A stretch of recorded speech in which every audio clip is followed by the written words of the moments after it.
So, hi everyone. This week I've got a really interesting episode. This is going to be really useful. It's something that my clients ask me a lot is what glasses suit me? What glasses should I wear? Sunglasses, day-to-day glasses. It's something that is obviously really obvious because it's on your face. It's like your hair is really, really important. And it's not something that's my specialism. So I deal with the clothes side of things. So I have got Zoe Cosby joining me today on the podcast, who is an eyewear specialist. And she's going to tell us the kinds of frames that suit different people, what to go for, the brands. I'm going to let her introduce herself because they always do it better. So hello, Zoe, welcome. Thanks for coming on the podcast. Thank you for having me. Yeah, I mean, eyewear, it's such an unconsidered accessory to so many people, which obviously for someone like me who adores eyewear just thinks absolutely bonkers that, you know, people spend so much money on their clothes and their shoes, and particularly handbags. Don't even get me started on handbags, but then, you know, they just pop on any old frame, and you know, there's no kind of considered thought about that. Yeah, it's like it's on your face. It's the first thing people are going to see. It's the first people are going to like look at. And particularly in this day and age when we're doing, you know, Zooms and things like this, you know, you can't even see what I'm wearing, you know, really.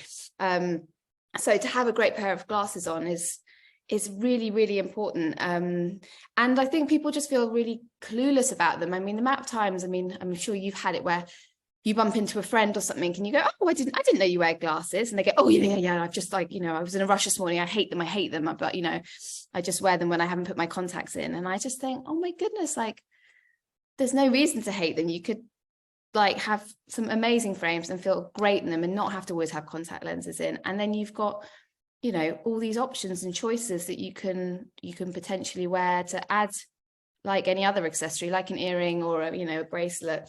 Add personality and add style. You know, it can drag down and change an entire outfit, or it can make and elevate a whole outfit. I would love to first of all, before we go into that, about, you know, how you can make sure that you get the right glasses for your face and make it a really joyful accessory as well, is how did you end up here? So what's your story? If you could introduce yourself and like where you started. Well, I actually trained as a dancer. I had a scholarship to the Laban Centre, which is a contemporary dance school in London, and ended up having to leave because I had just huge leg problems. I have a condition called compartment syndrome, which if anyone is listening or watching and has heard of that, it would be a miracle. But it's like a muscle problem basically. So I had to leave. But while I was training to dance at dance school, I was working at Makeup Forever at the weekend, which is on South Molton Street. I don't think it's there anymore, but it was, I loved it. You know, you just have kind of dancers and ballroom dancers and ice skaters and celebrities would come in and we'd do their makeup and we'd sell them makeup. And then that sort of led on to working as a personal stylist at Fenwick and Bond Street. So I guess I've always sort of loved that idea of people being able to elevate their personal style through something like makeup or clothes.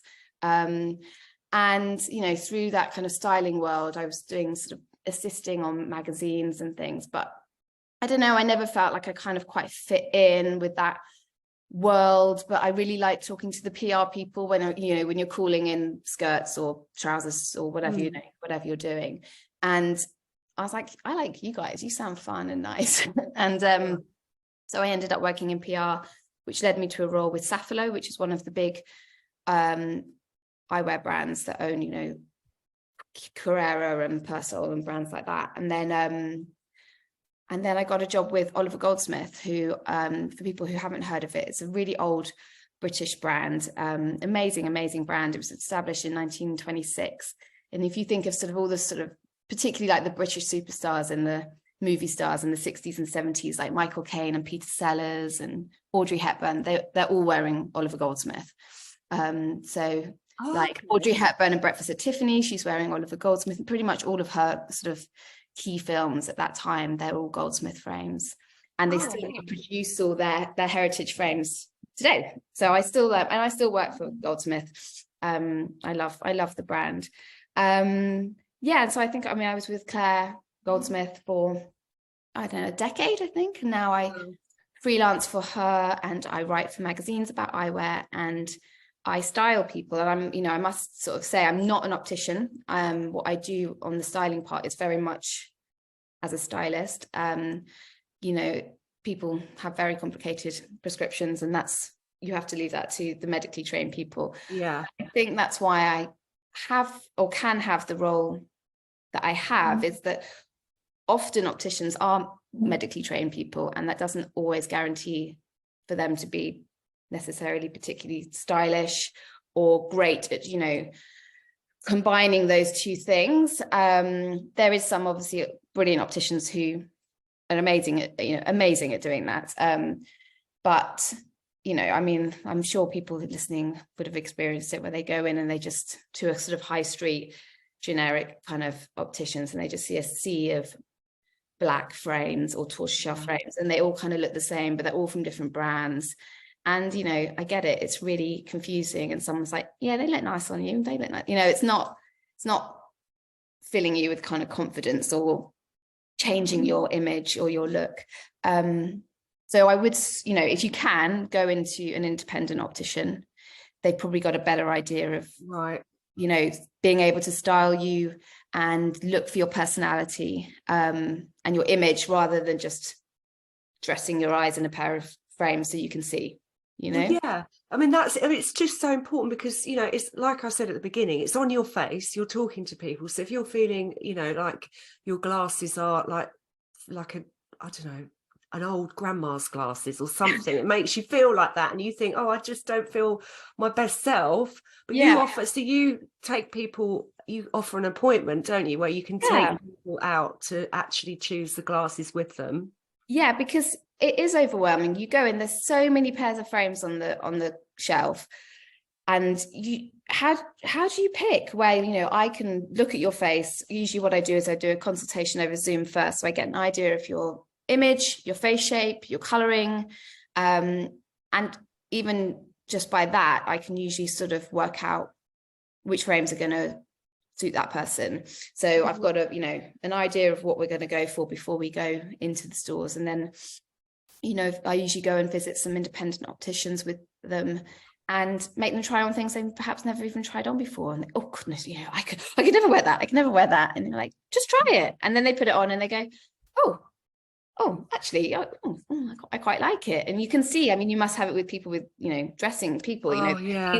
They stand a little bit taller and they look at themselves a bit differently in the mirror, where I think often when you're trying on glasses, you're by yourself, you might be in a rush, you're just trying on the same old thing that looks a bit like your old glasses that you've had for the last however many years. And it's just another version of the same thing you've had. And it's really about inspiring people to step away from that, look at all the incredible plethora of amazing brands that there are out there, and being a bit more playful with it and realizing what an amazing kind of accessory eyewear can be. Well, sometimes, I mean, that's like, so people, you know, if they're not using a stylist, they'll maybe take their best friend with them or something, because a lot of people need that assurance. So it's like making the decision on your own. People by themselves can be indecisive, and play it safe. And, you know, like you said, you know, the thing with clothes as well, people always say to me, I would have walked past that in the shops by myself. But thank you for, you know, showing it to me, that it's something that suits me, because we need a kick outside our comfort zone to see things that actually work for us. And that's when experts like us really come into, you know, into our own. And it's not about putting something completely bonkers on somebody, you know. If you've got a very corporate job, and, you know, you spend most of your day wearing, you know, a navy suit and some kind of version of a shirt or a silk top or a blouse or something underneath, you know, eyewear is an amazing way to kind of show off your personality, but it can be chic and elegant. You could have like beautiful rolled gold frames. It doesn't mean that I'm going to put you in something like this, which is, you know, a bright pink and red, you know. Do put those. I love those. I had a chat with Zoe last week on Zoom before we recorded the podcast, and she had these amazing glasses on, and it's just like it just looks cool. I just love it. They're if you listen to the podcast, you can watch on Zoom, you can watch on YouTube, by the way, because I'm putting these on YouTube. So Zoe's put the glasses on now, and it's just such a statement. I love it. So do check it out on YouTube. Yeah, but don't you think that, often I think people are so scared of wearing anything a bit kind of extravagant on their face because they're worried about looking silly. And actually, nine times out of 10, when you see someone wearing interesting eyewear on the tube or walking down the street, you go, oh, they look cool in their glasses. You don't think, God, they look ridiculous. You just probably think, oh God, they look cool, but I could never wear something like that. And there's only probably a handful of people who can wear a frame like this, more than a handful, but you know what I mean. But you could still wear something interesting and exciting, but it be understated. So this is, for example, that frame I was showing you before is by a brand called Kirk and Kirk. They're a British brand, and their colors are absolutely insane. They're absolutely amazing. So that's definitely a brand to check out. And then this is a Goldsmith frame. So chunky, exciting to look at, but it's crystal, so it's quite understated. So again, this is a style personality thing. Some people will want the bold look, and I feel like quite a lot of people that work in media tend to go for that look. I call them media glasses. You can I know what you mean. I mean, that kind of look. But totally. then if you're more classic, or if you work in a more serious role, you might want to gravitate more towards that. So it's personal taste. Yeah, and you can find a simple frame, but play with subtle kind of neutral colors. I think people just instantly think like black and tortoiseshell, are the only choice you can wear on your face is when it comes to glasses, or they're safe, but actually you could go with a really, really deep sort of navy that when the light catches it, it really sort of glows, but in a really subtle, understated way, or, lovely sort of greens, because actually black is quite a hard frame color to wear on your face. I think it looks harsh. Yeah, it looks really great on like blondes. I love that look with a black frame with blonde hair. But yeah, black's the hard color to wear. Not everyone can wear it. So you can look for that. There's just so many tones of of choices, exactly. But as well, you said something really interesting, that people will play it safe. They'll look at others and think they look cool, but I could never wear that. So people tend to beige themselves down, I call it, when it comes to clothes and stuff like that, because they think other people are thinking, oh, look at her in her ridiculous pink glasses, when actually other people are thinking, God, she looks cool. I wish I had the bravery to wear that, but I couldn't wear that. But you've just got to. You can try it, and you can find a pink frame, but it doesn't have to be a great big, square one. You could find something that's got like a softer pink, or it's just got like some pink sort of detailing, or like a marbling or something like that. So, there's so many options out there. And again, that's why I had the job that I have, is that, I can walk into an optician's and pick out 10 frames immediately that I know that person would never in a million years would have ever tried on. Pick themselves, yeah. And they go, oh my God, I never thought I'd be able to wear a pink frame or a blue frame But I love it. And this is, and change is refreshing, but we're all like humans, and, humans are scared of change. They're scared naturally of the unknown. So end up, staying in the safe zone and the style rut, when they could be wearing maybe glasses as an accessory. I just wanted to talk a bit about, I was trained in image consulting, and I'm a trained stylist, but image consulting is, so you kind of get trained in the technical aspects of style. So you're supposed to wear clothes that follow the lines of your body. And so if you're curvy, you would wear soft flowing clothes. If you're angular, if you're straight on top, you would wear like straight cut things on top. And then if you're curved on the bottom, curvy things on the bottom. And then they teach you about face shape. And they say, so anyone with an oval face, lucky you, they always say, you can wear any glasses you want, suit an oval face. I think that's pretty true. They say otherwise, follow the lines of your face. So I've got quite a square face, and anyone listening as well, I can't find hats. I've got such a massive head. Literally no hats fit me ever. I must have a giant head. And I've got square features, so I suit quite big, and I've got a big span, like big forehead. So I suit sort of large frame, sort of 70s square kind of glasses, sunglasses and glasses. But if you've got a round face, a really, really round, that's the only time you do the opposite. Because if you wore round glasses, it increases the roundness, if that makes sense. This is what I got taught. Yeah. No. I mean, I think, and I think you probably will agree in terms of fashion as well. I think things have moved on a bit from those rules. I mean, they loosely, yes, they do. They do work. They can work. But for me, the three things are, is you really got to look at the fit of the frame. So that is the most important thing. So you got to think about your nose. You got to think about where your eyebrows sit. You can, in your ears, and getting a frame to fit you properly is the most important thing. If you've got a wide bridge and you're wearing like some cheap Chinese frames that have got little narrow bridge, they're going to sit. I'm going to just grab a pair of frames to show you. They're going to rest up. They're going to sit up here, and they're going to look stupid. Or if you've got a big head and your temple on your frame is sort of sitting here, like just above your ear, and it's like not fitting you correctly. Or again, if you've got a very small face and your frames are too big for you and they haven't been adjusted correctly and they're slipping down and you're doing this the whole time, it's that all of that just looks rubbish. So you're getting the right fit for a frame is really, really important. And again, that's why I think high street opticians will sort of do it, but if you've got a really good quality frame, if you go to an independent optician, they will be able to change the angle of the frame here. They will be able to play with all of the kind of components of the frame, so it fits your face absolutely perfectly. So that's a sizing thing, isn't it, as well? So I mean, if I put small glasses on though, like say if I wore the John Lennon style, the little round, so they just do not suit me at all. I can't carry that off. But there's so many versions of that frame, and there will be a little round frame that will suit you. So fit, and with that comes comfort. If you've got a frame that is comfortable on your face, you're not going to be doing that thing with pushing up or like getting headaches at the back here. All of that is so important, especially for people who wear glasses all day long. And the third thing is to always think about, well, for me, is when I'm styling somebody is their personality and their image. And often you've got several personalities, haven't you? You might have a big corporate role where you're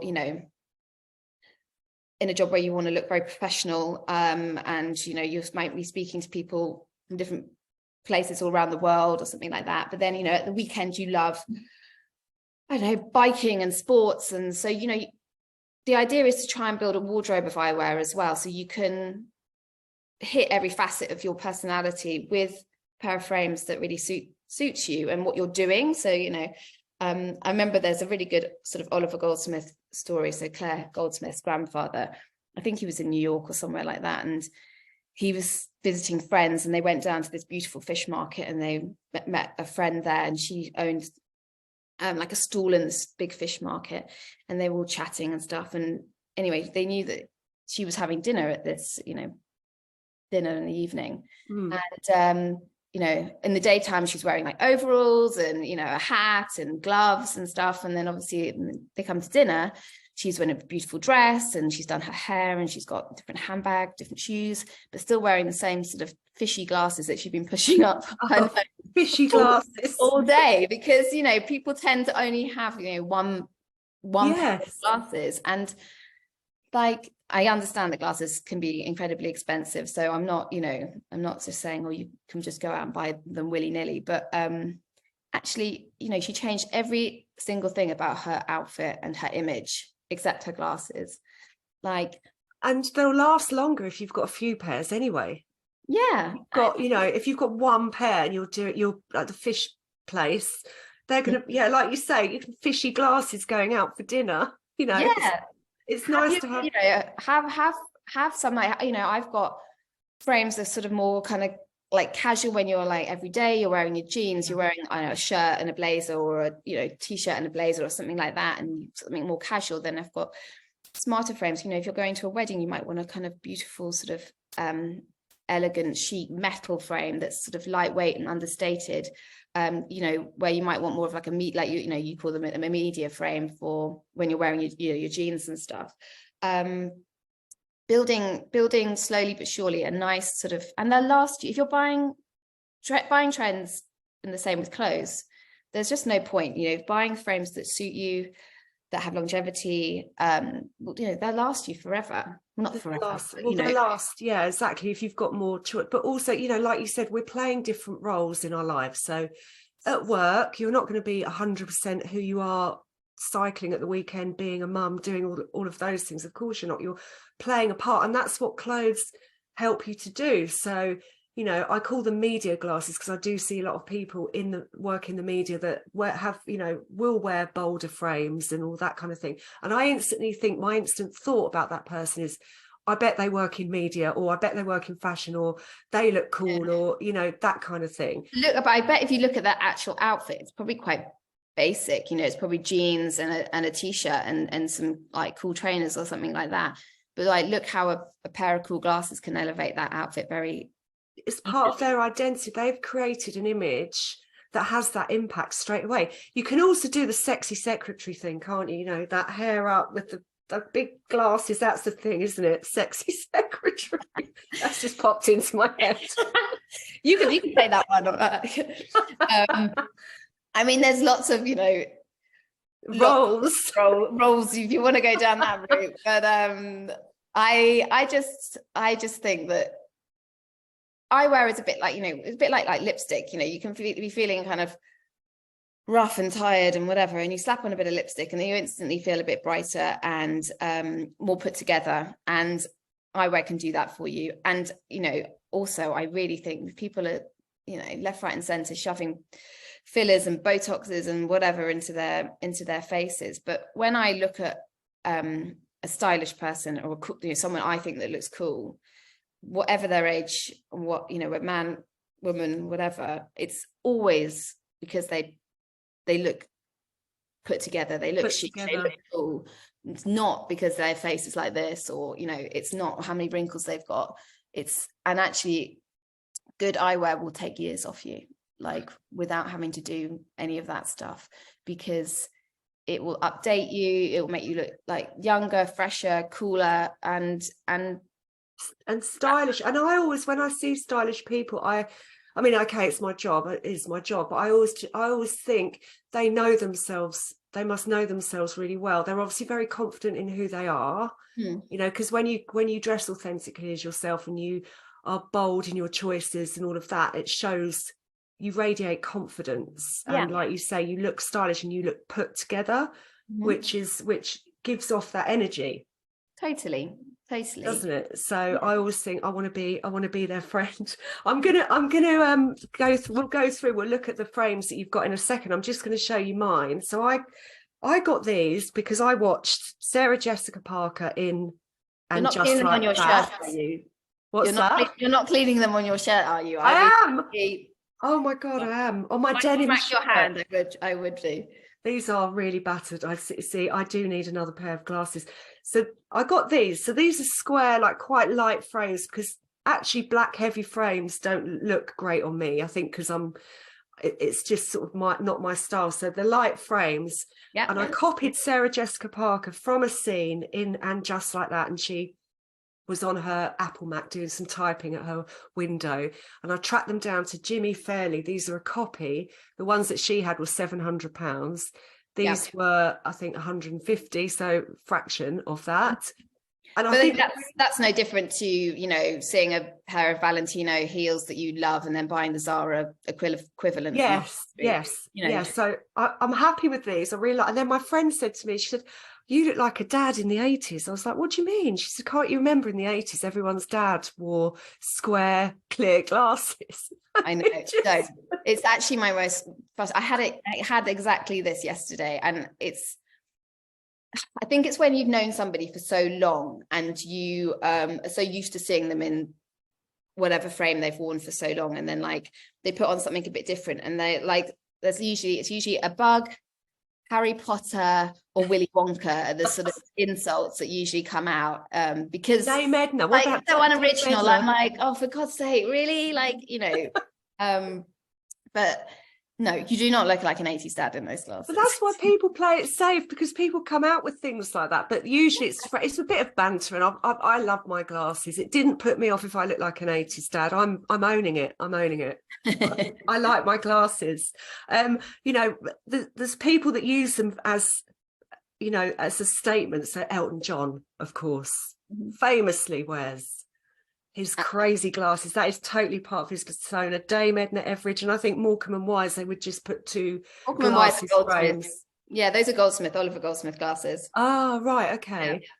Yeah. But you know, I mean, particularly like sunglasses. If you think like there isn't an artist out there that you can't, you know, if you think of like the art world as well, like Hockney and things like that, you know, eyewear is so part of their identity. And you know, like I was saying, like Michael Caine and, you know, people like that, like that's their image. And actually, if you were to draw like a, you know, child's kind of stick picture of any of those people, you put sunglasses or glasses on them, because that's, you know, who they. Alan Carr used to be one of my clients in when we used to have the Oliver Goldsmith store. Okay. In Notting Hill, he used to, you know, come in all the time. And, you know, like I think one of his, I don't know if it was on his book or when he was touring or something, but it wasn't even a picture of his face. It was just a pair of glasses and like his teeth, and you knew it was, you know. And I did actually a thing. We did like a school quiz, and I was doing like the quiz master thing, and we just had pictures of glasses, and you had to match them. And none of these people are fashion people, you know, they're just mums and dads from school. Brilliant. And so many of them people could match, and they were actually so surprised, you know, they could match the glasses to the celebrity, because you just, I think you forget how, I don't know, just obvious these things are, to you. So and then you're subconsciously taking it in as well, and that's what you associate with that person. But I'd love to see some recommendations. So anyone listening, you can go and look at all these recommendations on YouTube. I'm putting all my podcasts now on YouTube. So Lisa Gilby Style Consultancy on YouTube. So Zoe's got a few options, I think, to show us. I've just got literally a few. So starting with just a few glasses. So yeah, if you've got this is a Goldsmith frame called Carter's, but which is coming back into stock, I think. But crystal frames, if you've got grey hair or salt and pepper hair, it is a really, really, really good option to go with a crystal frame, or like a milky white frame. It looks really cool. It looks really modern. And that's like a chunky frame, but and it's got the detailing on the temples. It's understated, but that looks great on men and women. Understated, but still modern and cool. Yeah, totally. Then you could take, so like the classic cat eye is a great frame on lots of different face shapes, obviously for women. So this is a frame by LA Eyeworks, which is another really cool brand based out in LA, female led. It's awesome. Go and check them out. But obviously I love cat eye. Quite a simple shape in terms of the cat eye, but it's neon yellow. Yeah. Fun. And yellow, this frame goes with pretty much, I mean, there's not really a color it doesn't go with. It looks awesome with a black or monochrome outfit, or it looks amazing with like a denim jacket and a white t-shirt, and will elevate that kind of outfit. Do you have to be careful with the bridge, say if someone's got like quite a prominent nose, like what? Yeah, obviously different nationalities, depending on what your makeup is, it's your bridge, it's a massive part of your eyewear fitting you correctly. So if you do struggle with that, you're better off going with a frame with pads like this one, because then the pads can be adjusted, they can be brought in to lift the frame or spread out so that the frame will sit like lower down on your face. But again, a really good optician should be advising. I mean, I can do that obviously when we're picking frames for people. But yeah, a good optician should be doing that for you. With the bridge, yeah. Okay. So this is another quite sort of unusual frame. This is a frame by a Danish brand called All Green. But actually, so these are made of they do titanium. So they're incredibly lightweight. This is actually quite a quirky frame, but actually this is a lovely collection for people who want sort of lightweight, more understated frames. They do these lovely sort of metals, and this is quite bonkers for them in terms of do you know what that reminds me of? That reminds me of Harold Lloyd. Can you remember Harold Lloyd? It feels like it's sort of like, I would imagine that from Victorian times or something. Oh yeah, no, I know what you mean. Yeah, it's like the sort of oh god, what's the word for that? The sort of original little ones that used to sit on the end of your neck. Yeah, it's like sort of maybe a version of that. A modern version of that. Yeah. Well, everything's a version of a version, isn't it? You know, like in fact, we were just talking about it yesterday, because Oliver Goldsmith do this big, huge like wrap frame that was designed in 1966. It's called the Yoo-hoo, and like there's Acne and Gucci have done almost an exact kind of version of it. You know, what can you do? But it's you know, it's actually quite nice to look at those frames now and go, well, they've used that as, clearly used it as inspiration, because it's inspiration, yeah. But you know, to know that you had the original one and you've still got the original designs and drawings and stuff from 1966. But like, you know, like jeans and anything, reinvented. It just all gets reinvented, and that's cool. Then I'm going to show you quickly, just talk about you being like talking about that you don't think a round frame would suit you. I actually think this frame would really suit you. Okay. This is another Goldsmith frame, and it's called the 1930s. Wow, that's cool. A really big head, but it fits me, and it would definitely fit you, but it also fits little faces, because actually it looks quite oversized on people with little faces, but then a smaller fit on me. I always quite like people with little faces and little features with big glasses, because I think that looks cool, doesn't it? It sort of looks, I like that look. I like both. I know exactly what you mean. But then I really like that kind of older woman with sort of chic short hair, like, or a short bob, and then like little kind of colorful frames or metal or detailing. It's just, yeah, it's a really good look. I think brands to look at, I think, that are really good at doing that are Anna Valentine. It's a beautiful brand, and Fassifast. They do great frames for sort of, you know, older women with, you know, smaller faces. Okay. They look brilliant. And then I've got that Kirk and Kurt frame that I showed you earlier, the big pink and red one. So if you, especially if you've got darker skin, you can wear color easier than white. Oh, that would look lovely on dark skin. Gorgeous. Yeah, and they do that yellow and orange and bright purples and blues with like a green front and blue temples, you know, really beautiful stuff. And that's all made of acrylic, actually, so rather than acetate. So it's much lighter. So actually you can wear a really big frame like that, and it's not pressing down and feeling kind of heavy on your face by the end of the day, which sometimes with a really big acetate frame you can kind of get that feeling. Then this is a brand called Blake Kuwahara, Japanese American, and just to show you kind of like colors and things, I don't know if you can see how beautiful that is. Yes, like it's so like gems, like stone that's been, you know, and black on the outside just for people just listening, and then inside the frame, so they're kind of cat eye, quite oversized, but then they've got like blue on the inside, so like two-tone, which is really interesting. Really nice. What are your favorite sunglasses brands? Do you like? I love Chloe. You love Chloe. So, well, to just to sort of give you some figures, some sort of, I don't know, about how big the eyewear industry is, because I don't think people really realize that, you know, there's sort of between 1 and 5 massive brands that own, I don't know, 80% share of the eyewear market, you know. So brands like Luxottica, I think their global revenue is about 8 billion euros. They are huge. They employ like 80,000 people. You know, they're the company that they own Ray-Ban, they own Persol, they own Oliver Peoples, they own Oakley. And I read somewhere, I think on average, they create about 75 million pairs of frames a year. Wow. And that's just branded stuff. Okay. So that's your Chloe's, that's your Dolce & Gabbana's, you know, all of that kind of stuff. Your Ralph Lauren. Made in the same place. Yeah. Yeah. Oh. A few companies, but the biggies, they make all of that stuff. All the stuff you see in Specsavers and Boots Opticians, Vision Express. Most of that stuff is all coming out of one or two places. And a huge profit margin because of the name on it. And, you know, so better to go independent, support independent anyway.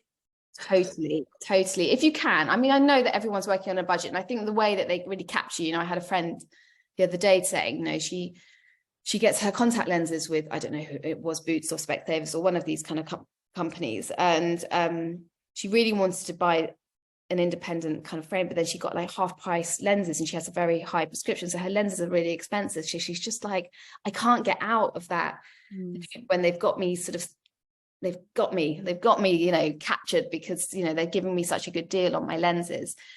And I totally get that. But I think once you've shift over to the independent world and you start to sort of discover eyewear, particularly if you're somebody who has to wear glasses all the time, like, it really is something to invest in. And, you know, these independent brands, I mean, they probably start between £200 to £600, you know, where you could go and get like a frame between sort of 80 and 150 from those kind of stores or the kind of high street. So it is double at least, but you're getting something handmade, you know, independently made. It's not just being churned out of a machine. I think I was telling you this story before, like my sister worked for ASOS. She was a menswear designer, and I think she was visiting a factory in China, and she said that they've got these eyewear, you know, sunglass machines, and they churn out about 2,000 frames a day, and they're just never turned off. It's just like, and they get stamped with them out, you know, and they just get stamped with, I don't know, Zara, Mango, you know, all of those kind of high street brands as well, you know. And I'm not saying they're like bad shapes or anything like that. You can get some great glasses, and you need, you know, sometimes we need those frames. I mean, I don't know if you can see behind me, I've got, this is like, a mini eyewear collection. I've got frames that were 50p from a, you know, market store, and then I've got like limited edition kind of, you know, one-off pieces in there. But and we, you know, we all have those kind of festival glasses that we don't want our sunnies to get broken, so we buy a pair of cheapy ones. Yes. But, you know, if you can go independent, experience what it's like to really like find out where your eyewear is being made. You know, if we're trying to be a bit more sustainable and looking to, you know, buying things that last longer, it's a much better way of doing it, because you can get something really, really beautiful that you love, that's not the same as everybody else who's walking down the high street. Yeah, and you've supported a small business. I don't want to live in a world where it's just every single shop is exactly the same worldwide. I don't want to live in that world. I don't want that. The corporates to completely swallow everything up. And I think England's really bad for that in terms of eyewear. If you go anywhere, you know, I'm sure if you visited France, there's an optician, like 5 opticians on every single street. And like most of Europe have a much more exciting kind of outlook to eyewear than the Brits do. I think the Brits are so used to seeing, like, you know, Specsavers and stuff on their high street, and thinking that that's the only, by the way, it's not a dig at Specsavers at all. They do, you know, an amazing job, but you know, that's all they sort of see, and they think that that's all that's available to them, and then that's just not true. There's a whole other world of eyewear. In fact, there's a website called Faver, so FARV Specs, and they just pay homage to like loads of independent brands on there. So if you want to kind of have a browse and you don't know where to start, have a look on there, and you'll be wowed at the incredible things at the choice of that. I mean, so if anyone listening would like to really get to know what suits them, Zoe's offering this amazing service where she will do a Zoom with you first and then take you shopping for glasses to an independent place. It's really important. It's part of our identity. You know, we've all got such different tastes, thank goodness. We don't all want to look the same. So, you know, for someone, I would just recommend someone on Instagram who uses glasses for her outfits every day is Larissa Mills. She's in America, she's in New York. She's very stylish, and she always has a pair of really stylish glasses on if you want to go and check her out. Yeah. And Zoe, where can people find you if they wanted to book this? So my Instagram is eyewear_edit. Don't judge my Instagram page. It's all brand new. You're starting it all, aren't you? Well, no, I've been doing this for a while, but it's just I know. Yes. Social media world. It's I've got several kind of jobs and 2 young children. Yes. I've got to do this. I've got to do that on my Instagram, and it's always at the bottom of the list. But you can see some of my like writing work there, and some bits and bobs there, and you can just contact me by email, or like details with you that we can list online. But but even so, I can also just do consultations with people and give them and then send them a list of brands and shapes that will suit them. I'm quite flexible in terms of, because I'm based in Sevenoaks in Kent. So I usually really only work with people in my area, or obviously in London. But there's people who everywhere. We'll put the details in the show notes. We'll put the list of brands that you've mentioned in the show notes as well, how to contact, how people can get in touch with you to have this special consultation. It's been brilliant. There's so much to talk about around glasses, you see. It's such an interesting subject. Thank you so much for joining me on the podcast today. Oh, thank you so much for having me. And I hope just people just sort of be a bit braver, a bit different, and be a bit braver, and actually make that appointment, an optician's, and try on something new and see where you go with it. Definitely go for it. That's what I say. Thanks, Zoe. Pleasure. Thank you very much. Bye.